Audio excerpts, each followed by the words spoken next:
The Robber Bridegroom, from Grimm's Fairy Tales, by Jacob and Wilhelm Grimm. Translated by Edgar Taylor and Marion Edwards. This recording is in the public domain. Read by Bob Neufeld. There once was a miller who had one beautiful daughter, and as she was grown up, he was anxious that she should be well married and provided for. He said to himself, "I will give her to the first suitable man who comes and asks for her hand."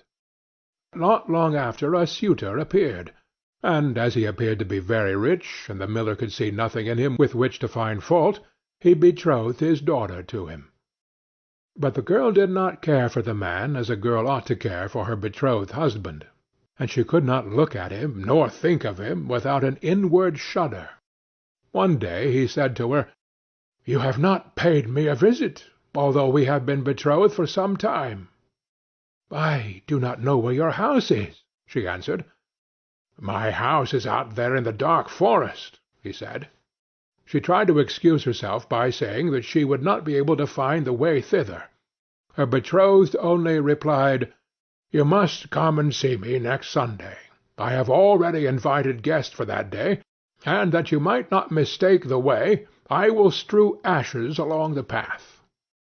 When Sunday came, and it was time for the girl to start, a feeling of dread came over her which she could not explain, and that she might not be able to find her path again, she filled her pockets with peas and lentils to sprinkle on the ground as she went along.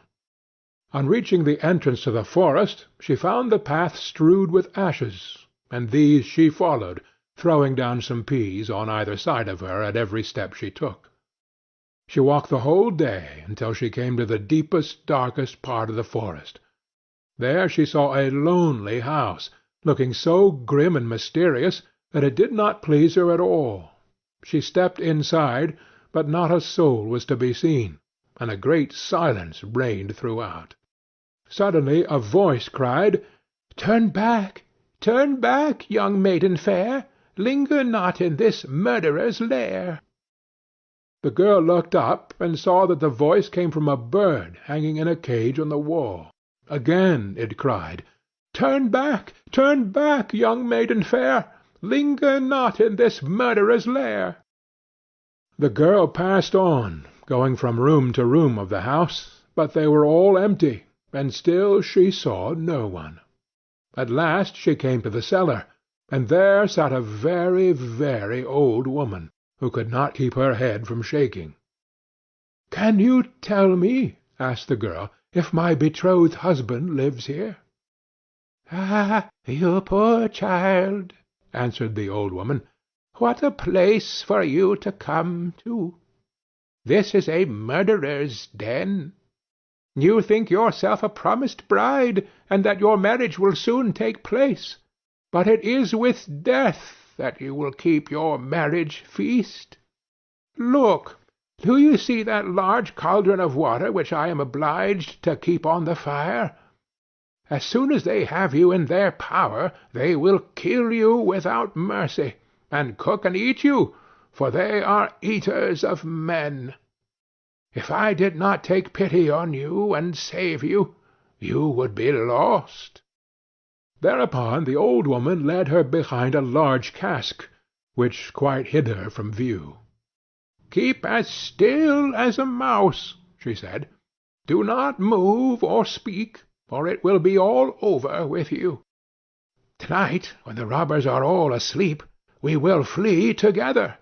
I have long been waiting for an opportunity to escape." The words were hardly out of her mouth when the godless crew returned, dragging another girl along with them. They were all drunk, and paid no heed to her cries and lamentations. They gave her wine to drink, 3 glasses full, one of white wine, one of red, and one of yellow, and with that her heart gave way, and she died. Then they tore off her dainty clothing, laid her on a table, and cut her beautiful body into pieces, and sprinkled salt upon it. The poor betrothed girl crouched trembling and shuddering behind the cask, for she saw what a terrible fate had been intended for her by the robbers. One of them now noticed a gold ring still remaining on the little finger of the murdered girl, and as he could not draw it off easily, he took a hatchet and cut off the finger.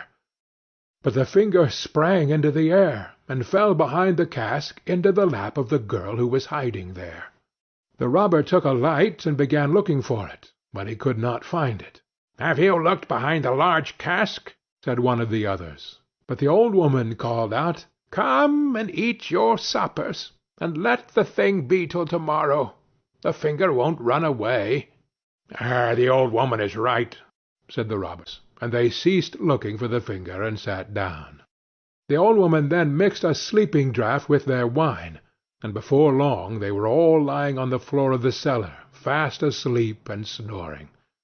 As soon as the girl was assured of this, she came from behind the cask. She was obliged to step over the bodies of the sleepers, who were lying close together, and every moment she was filled with renewed dread lest she should awaken them. But God helped her, so that she passed safely over them.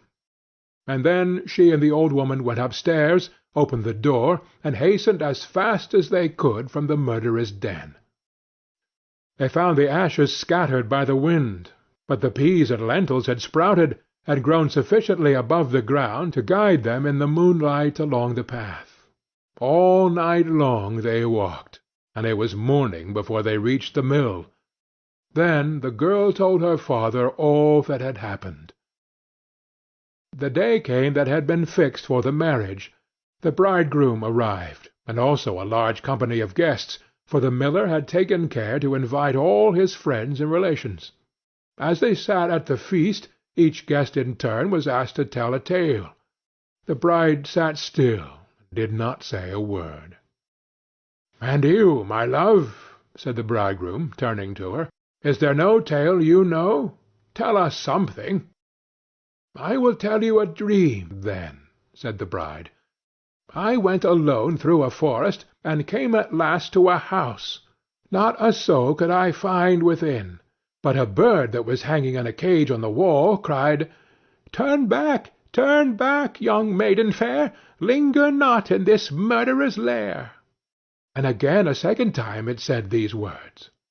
My darling, this is only a dream. I went on through the house from room to room, but they were all empty, and everything was so grim and mysterious. At last I went down to the cellar, and there sat a very, very old woman, who could not keep her head still.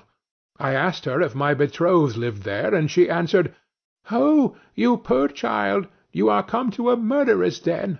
Your betrothed does indeed live here, but he will kill you without mercy, and afterwards cook and eat you.'